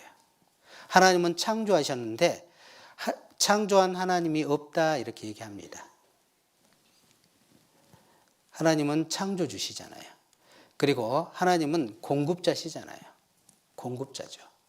우리에게 생명과 호흡과 만물을 주셨죠. 봄에는 딸기, 살구, 매실, 상큼한 비타민이 가득한 거. 여름에는 땀 흘리니까 수박, 참외, 토마토. 가을에는 겨울까지 저장해서 먹으라고 감, 사과, 배, 저장성 과일들이 많이 있습니다. 그리고 우리 건강도 하나님이 챙겨주시죠. 빨간색은 리코펜, 항암작용, 안토시아닌이 많고 소염작용을 합니다. 토마토, 딸기, 수박. 노란색, 베타카로틴, 암, 심장 질환에 좋은 물질들이 많습니다. 초록색은요, 신장, 간장 기능을 좋게 합니다. 노화에도 독소도 해독해주고 노화 예방해주고요. 파란색, 보라색은 시력, 원기 회복, 좋습니다. 하얀색은요, 콜레스테롤을 낮춰주고 심장병을 예방해주고 코로나 바이러스도 대한 저항력을 강화시켜줍니다. 뭐라고요? 배, 도라지, 양파, 무. 참고로 무안에서는 양파즙을 또 이렇게 제공하고 있습니다. 아주 좋습니다. 양질의 양파즙이 있습니다. 그리고 과일류도 얼마나 많은지 몰라요. 과일류, 잎 채소류, 뿌리 채소류, 꽃 채소류, 그 다음에 곡류, 해초, 몸에 좋은 것들 얼마나 많은지 모릅니다. 동해안, 서해안, 남해안, 태평양. 야, 또 인생은 고기서 고기다. 이런 사람을 위해서 닭고기, 소고기, 돼지고기. 예, 이런 종류의 것들이 많이 주죠. 그리고 동물들이 보는 그 눈이 또 다르대요. 동물들은 그 어떤 색깔을 구별하는 것이 좀 부족하답니다. 그래서 동물들의 눈은 좀 사람하고 다르대요. 사람은 동물들이 보는 색깔이고 사람이 보는 색입니다. 동물들이 보는 색, 사람이 보는 색. 그래서 이런 꽃들은 누구 보기 위해서 만들었어요?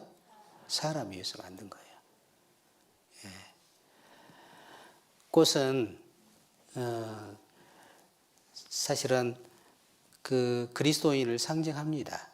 그리고 두 번 태어나는 잠자리도, 또 물고기도, 새도 그리스도인을 상징해요. 그런데 그것들이 얼마나 이쁜지 몰라요. 피는 꽃 하나 보겠습니다. 봄이 됐는데, 야, 벚꽃 폈죠? 예? 이번 주에 절정일 것 같아요. 예. 꽃 이쁘잖아요.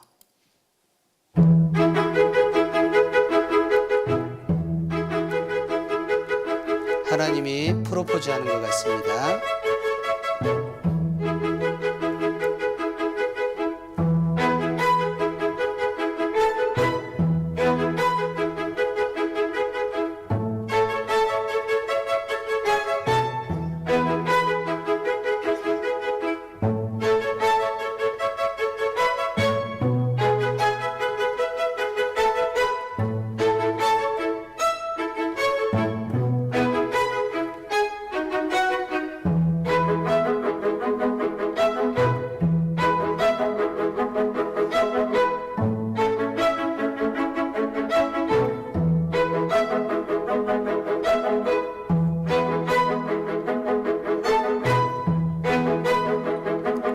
누구 보라고 만들었다고요?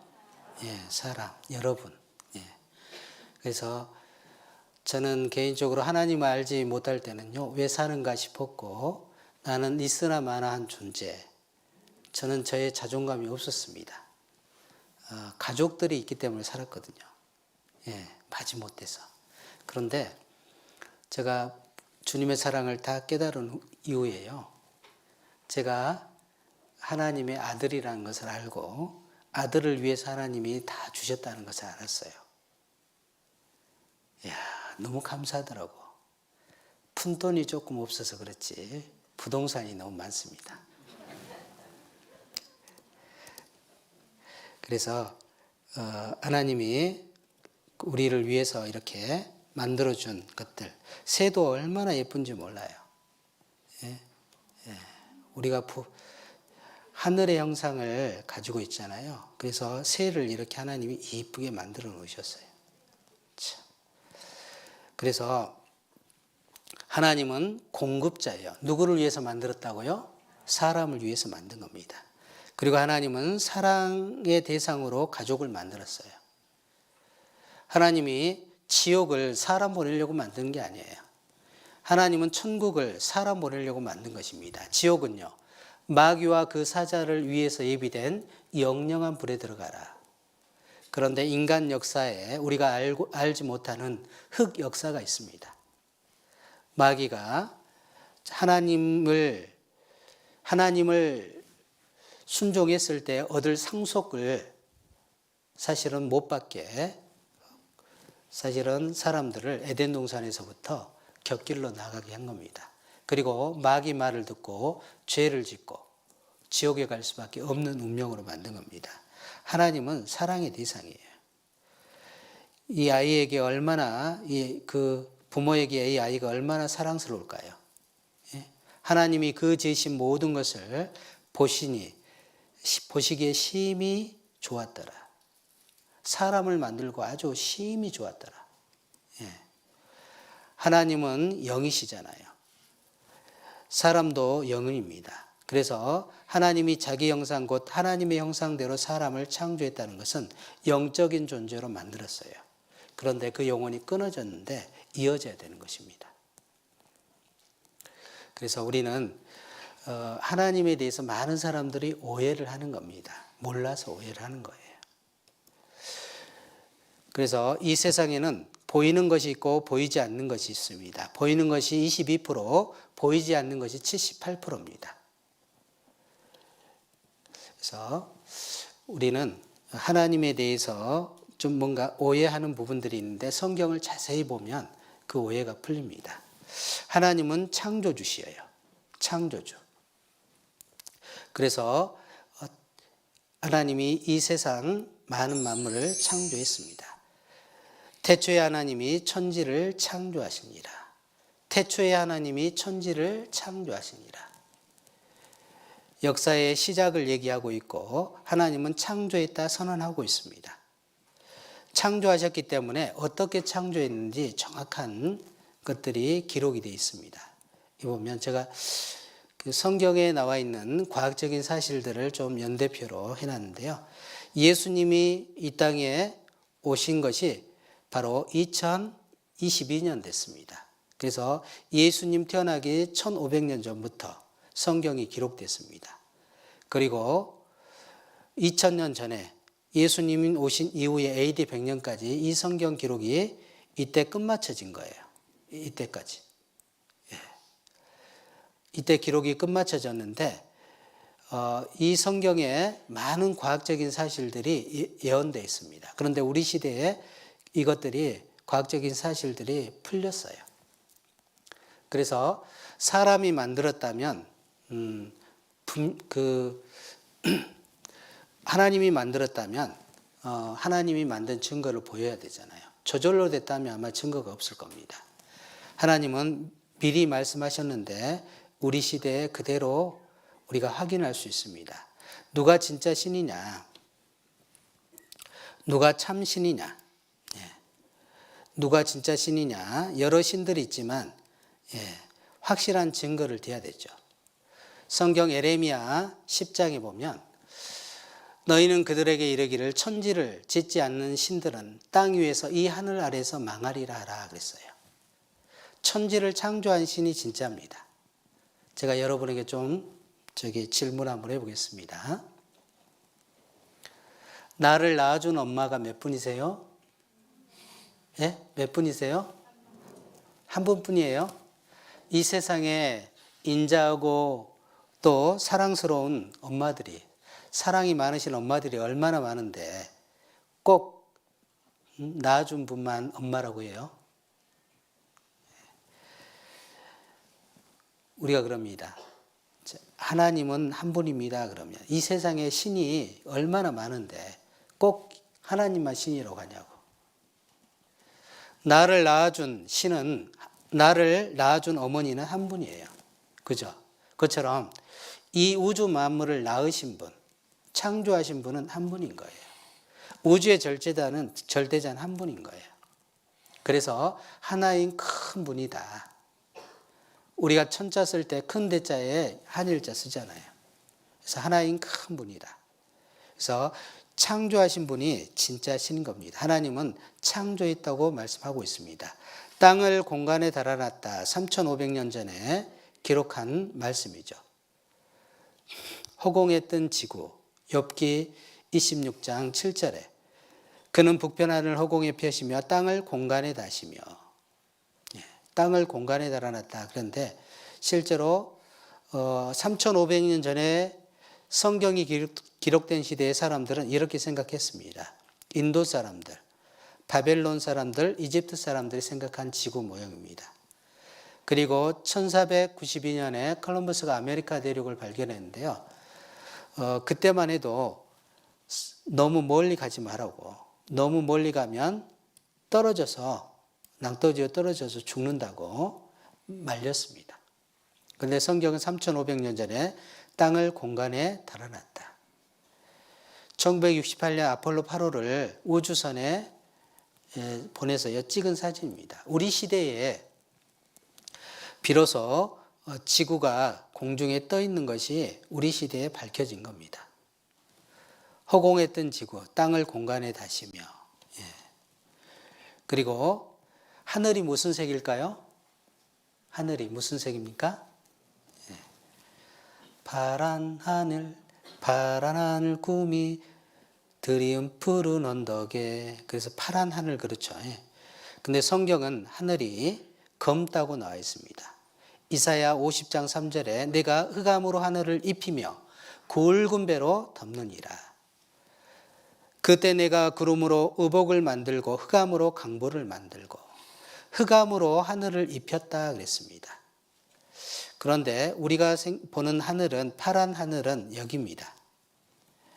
여기 지금 파란 하늘이 이 사이예요. 공기가 있는 곳만 파란 하늘입니다. 지표면의 20km 밖의 하늘은 검다. 왜요? 아무것도 없어요. 그래서 반사체가 없기 때문에 검게 보이는 것입니다. 그러면 왜 하늘이 파랗게 보이냐? 공기가 있는, 공기 분자가 청색과 보라색의 빛을 산란하기에 알맞는 크기로 되어 있고, 또 청색빛이 공기 분자들 사이에 흩어지면서 하늘이 파랗게 보인다. 그래서 공기하고 이제 햇빛하고 만나서 하늘이 파랗게 보이는 거지, 그 20km 밖의 하늘은 검다. 성경은 정확하게 3,500년 전에 이렇게 기록하고 있잖아요. 그래서 또 성경에는 지구 내부에 대해서 이렇게 말씀하고 있습니다. 욥기 38장 4절에 보면 내가 땅의 기초를 놓을 때 내가 어디 있었느냐? 내가 깨달아 알았거든 말할지어다. 땅에 기초가 있다는 거예요. 가장 안에 니켈 금속들이 있고, 그 다음에 네 개는 니켈 금속들이 있고요. 그 다음에 용암, 내액이 있고 외액은 용암으로 되어 있습니다. 그래서 기초가 되어 있어요. 그리고 지면은 식물을 내나 지하는 불로 뒤집는 것 같다. 막 뒤집혀요. 그런데 땅을 파보지 않으면 알 수 없는 내용이잖아요. 그런데 이제 그 리먼이라든지 지질학자들이 지구를 연구해서 알파, 베타, 감마선, 그래서 액체와 고체를 투과하는 그런 어떤 지진파를 발견해 가지고 그것으로 해서 지구 내부를 밝혀냈습니다. 여기 보면 지구가 기초가 있고 지하는 불로 뒤집는다고 얘기를 하고 있습니다.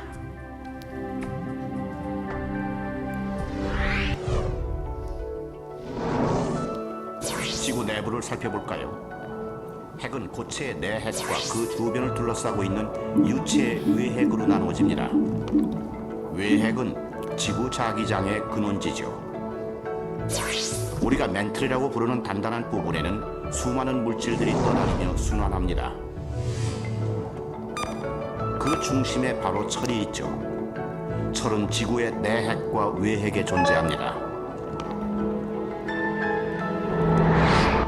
이곳에서 바로 자기장이 만들어집니다. 지구 자기장은 외핵에서 만들어집니다. 이는 액체 상태인 외핵의 대류 현상 때문입니다. 외핵의 맨 밑부분에는 철이 존재하고 가벼운 물질인 휴소 등은 외핵과 멘틀 경계부인 위쪽으로 상승합니다. 액체 상태 외핵은 전도성이 큰 물질로 위아래 온도와 밀도 차이에 의해서 대류 현상을 일으킵니다. 이런 유체 운동에 의해서 자기장이 발생되는 것이죠. 지구 자기장으로 우리는 방향을 알게 됐고 신대륙도 발견할 수 있었습니다.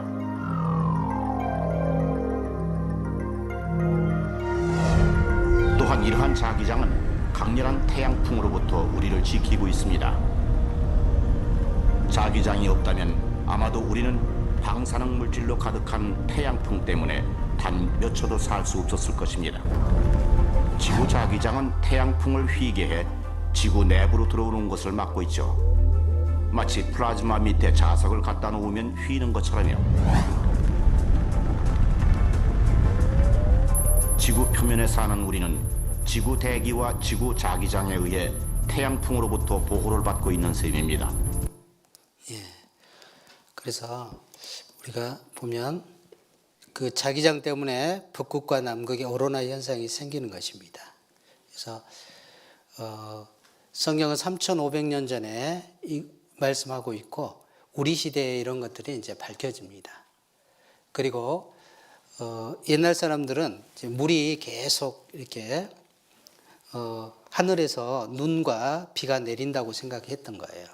하늘나라 선녀님들이 송이 하얀 송이 자꾸 뿌려주는 줄 알았는데 욥기에는 3,500년 전에 물이 증발해서 응결이 되고 그것이 강수로 이렇게 현상을 해서 물이 순환된다는 것을 미리 말씀하고 있습니다.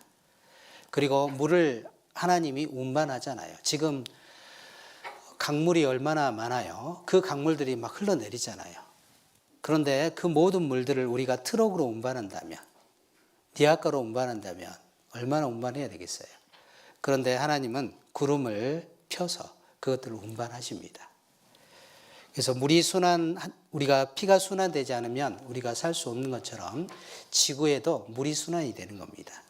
보시죠.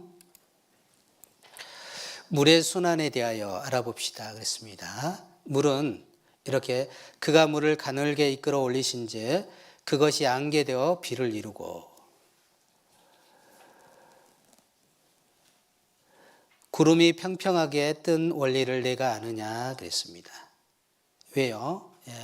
과학적으로는 밀도 차에 의해서 평평하게 비행기 타면 펴져 있습니다. 하나님이 밀도를 사용해서 골고루 비가 오도록 이렇게 해놓은 겁니다. 그리고 구름에 비가 가득하면 땅에 쏟아지며 또 그것이 공중에서 내려 사람 위에 쏟아지네. 욥기 36장 28절에 기록이 되어 있습니다. 모든 강물은 바다로 흐르되 바다를 채우지 못하며 어디로 흐르는지 그리로 연하게 흐르니이다. 물은 돌에 닿게 하고 넘치는 물은 땅의 티끌을 씻어버리나이다. 그래서 물이 순환되는 원리를 말씀하고 있습니다. 그래서 물이 순환돼요. 그리고 그가 욥기에 보면 그가 습기를 빽빽한 구름 위에 실으시고 번갯빛에 구름을 널리 펴신즉 구름이 인도하는 대로 두루 행하나니 이는 무릇 그의 명하시는 것을 세계상에 이르려 함이로라. 그래서 하나님이 어떤 지역에는 비가 많이 오게 하고 어떤 지역에는 비가 내리지 않게도 하고 구약에도 그렇게 했습니다. 그래서 하나님을 떠나면은 좀 가물게 했어요. 이런 일들을 하나님이 일기를 통해서 하나님이 하시는 일을 나타내는 겁니다. 그리고 욥기 36장 32절을 보면 그는 번갯빛으로 그 두 손을 싸시고 그것을 명하사 푯대를 맞추게 하시고 푯대를 맞춥니다.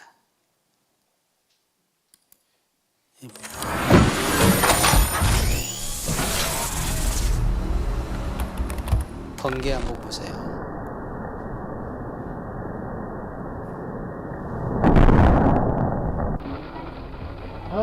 진짜 2주 한 번 하는데 비용 짜증나. 아, 2주만 하시는 거예요? 어머. 번개를 맞았습니다.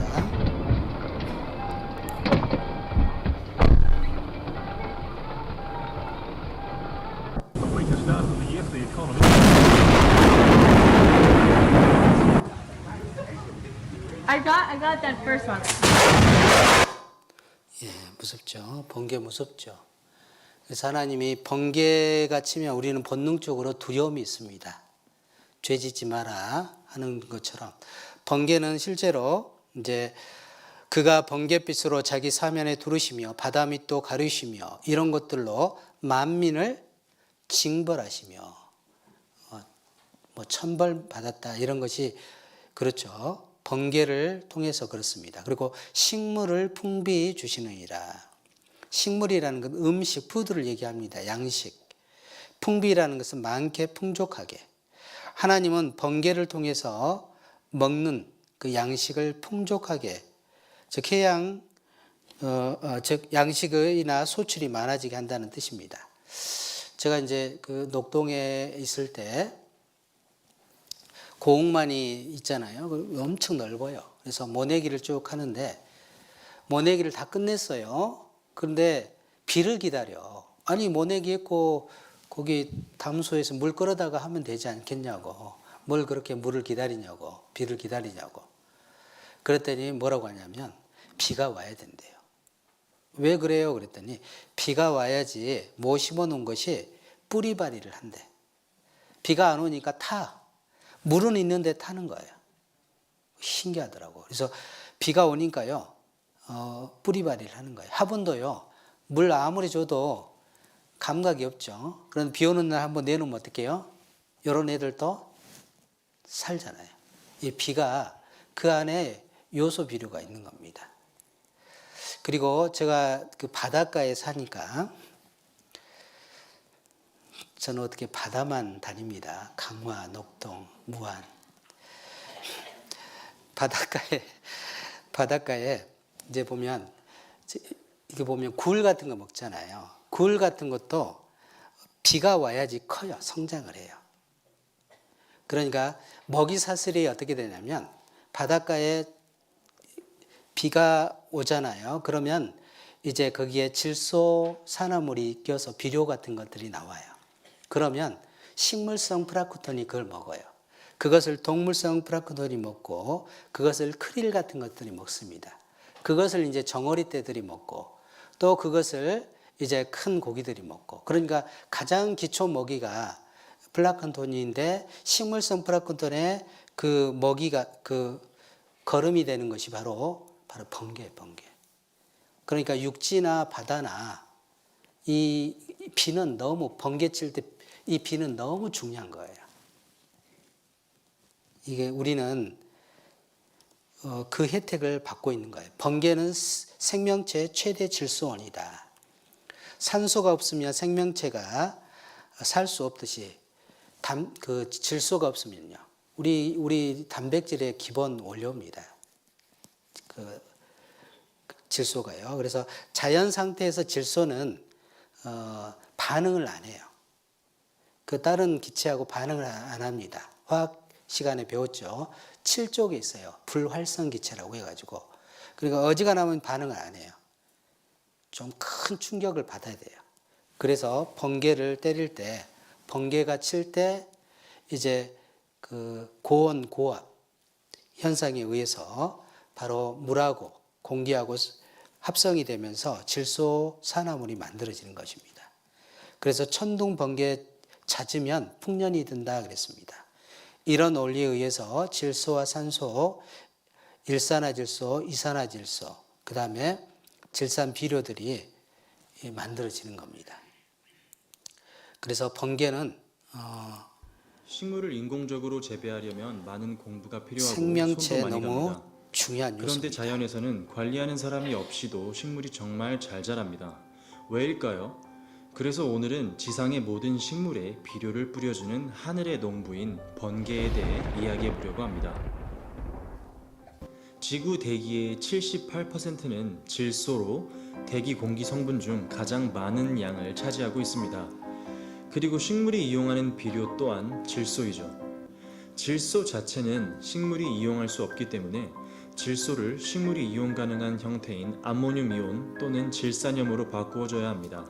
뿌리옥 박테리아는 땅으로 녹아든 질소를 흡수해서 암모늄 이온으로 전환합니다. 이것을 질소 고정이라 합니다. 전환된 암모늄 이온은 식물이 바로 흡수하기도 하지만 질화균 등에 의해 질화작용을 거쳐 질산염으로 산화되어 식물이 이용하게 됩니다. 그리고 오늘의 주제인 번개 또한 식물이 이용 가능한 질산염을 만듭니다. 구름에서 번개가 칠 때 번개의 초고압 전류에 의한 강력한 공중방전으로 대기 중의 질소와 산소가 질산염 등으로 결합하여 비와 함께 땅으로 떨어져서 식물이 이용 가능한 비료가 되는 것입니다.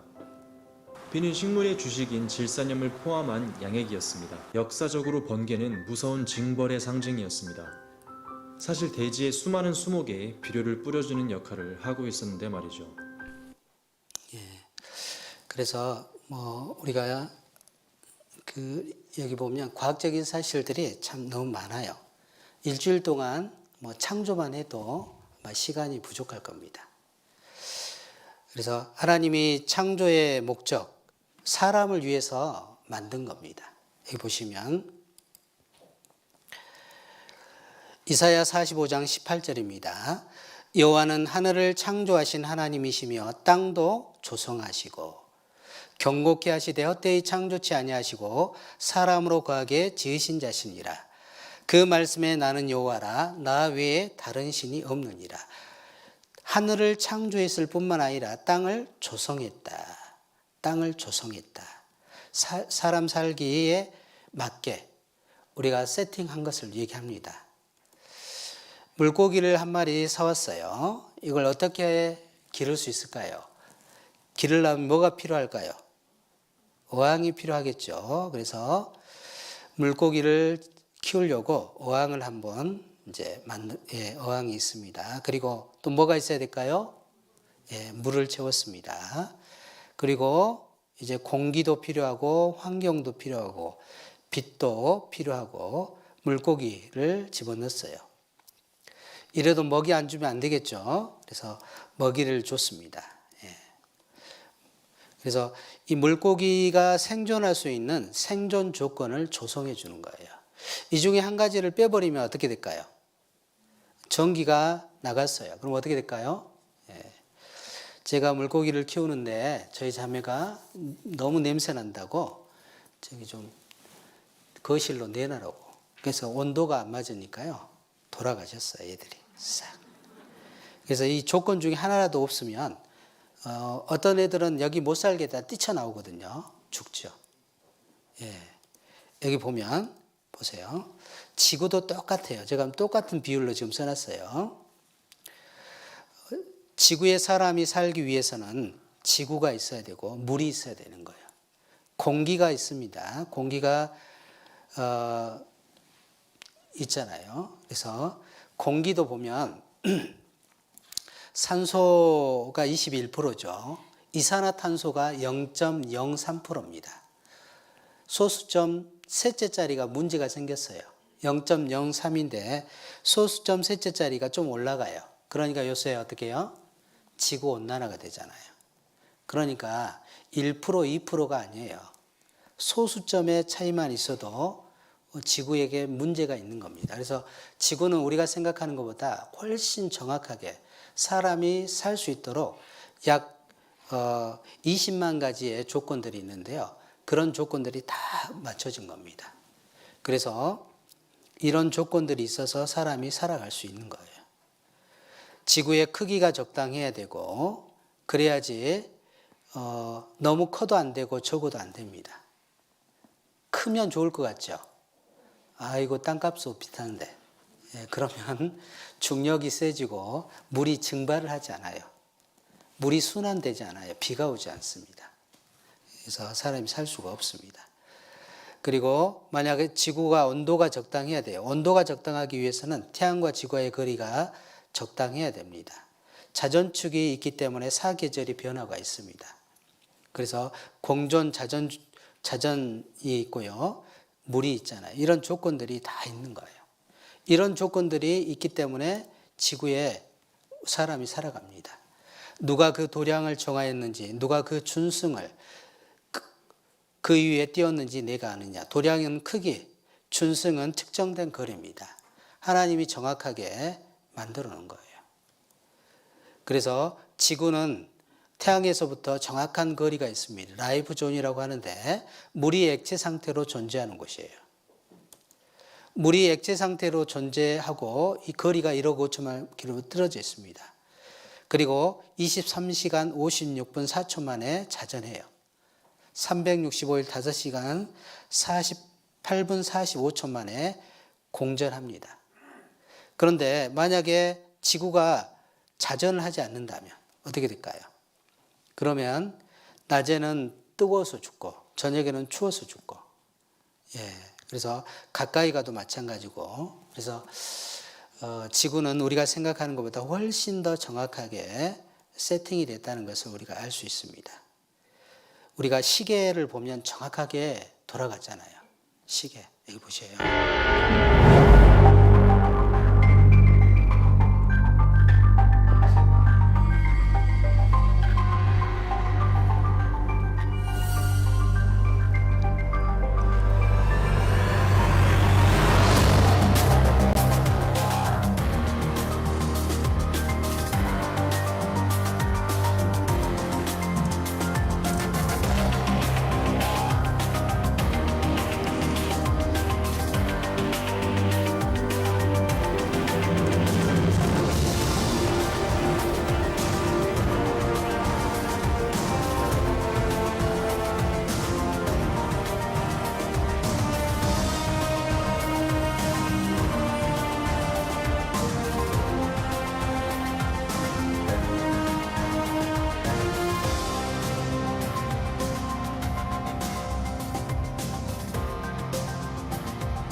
이게 세팅이 망가진다면 안 되겠죠.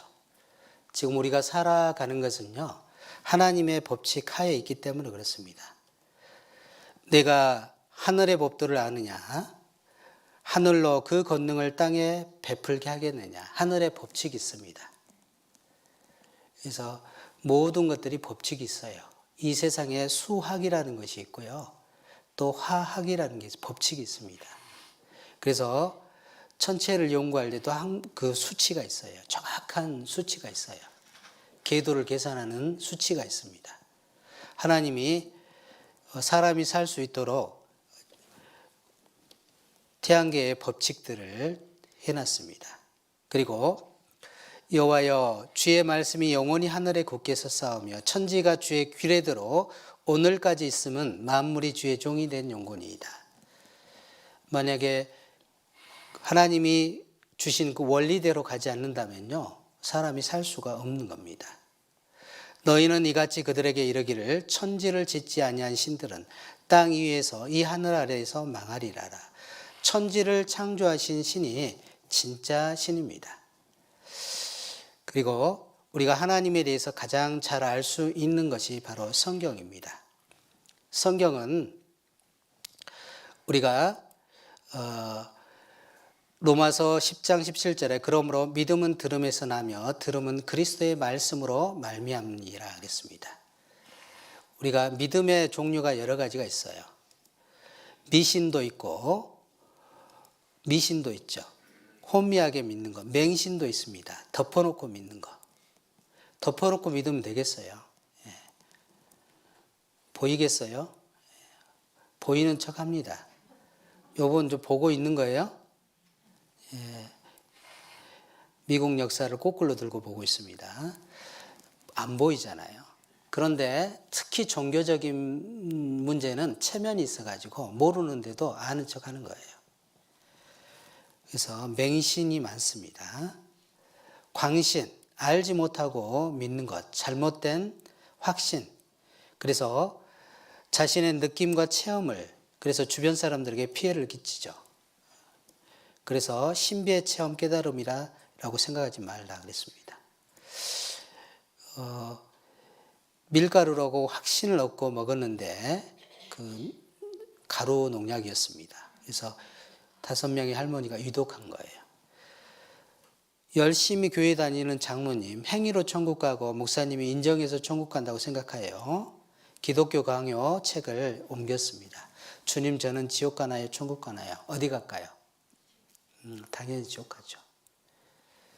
성경을 모르니까 그런 거예요. 성경에는 정확하게, 깔끔하게 우리가 어떻게 천국 가는지 기록이 되어 있습니다.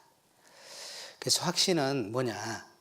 정확한 근거를 두고 믿는 것, 성경 말씀에 근거한 믿음. 그래야 해서 천국에 대한 확신이 있는 거예요. 믿음의 대상이 확실해야 돼요. 정확한 사실을 확인하고 믿어야 합니다. 믿음은 자기의 노력과 열심이 아닙니다. 변함없는 진리에 확신을 둬야 되는 거예요.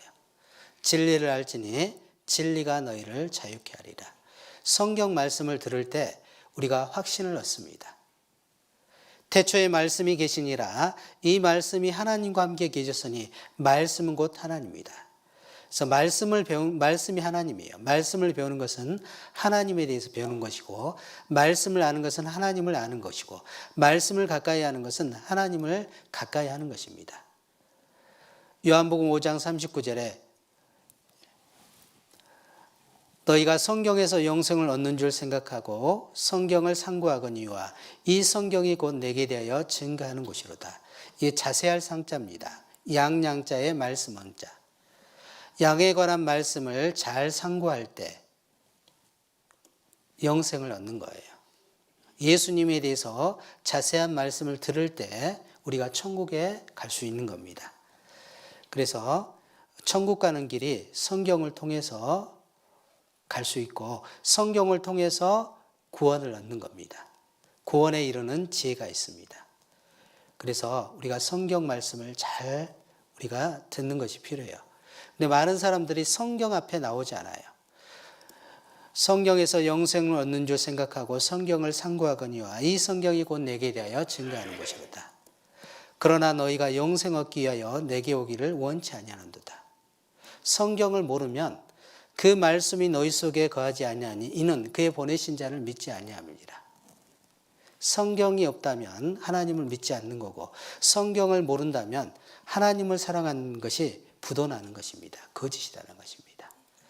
그래서 내일부터는 이 성경의 더 중요한 내용들을 쭉 좀 공부하도록 하겠습니다. 오늘 첫 시간 저희가 인생에 대해서, 영혼에 대해서, 하나님에 대해서, 성경에 대해서 살펴봤는데요. 내일 또 성경의 역사적인 사실들, 이런 것들을 좀 살펴보도록 하겠습니다. 제가 빠지지 않고 끝까지 이 말씀을 주의 깊게 듣는다면 반드시 인생의 문제를 해결받을 수 있습니다. 마음 열고 끝까지 참여해 주시기 바랍니다. 같이 기도하시겠습니다. 우리를 사랑하시는 아버지 하나님, 저에게 생명과 호흡과 만물을 허락해 주시고 하나님을 알 수 있는 기회를 허락해 주신 것 감사합니다. 이번 한 주일 동안 성경 강연에 주님 함께해 주시고 도와주셔서 인생 정보를 가지고 나온 우리 사랑하는 하나님의 형상대로 지음받은 우리 영혼들 한 사람도 잃어지지 않고 모두 다 영원한 천국의 소망을 얻을 수 있도록 주님 발걸음 인도해 주시고 말씀을 들을 수 있도록 도와주셔서 동일한 소망을 얻기를 원합니다. 귀가하는 발걸음도 인도해 주시옵소서. 주 예수님 이름으로 감사기도 드립니다. 아멘. 네, 오늘 수고하셨습니다. 첫날 경청해서 감사드리고요. 좌우로 인사하겠습니다. 수고하셨습니다. 네, 수고하셨습니다.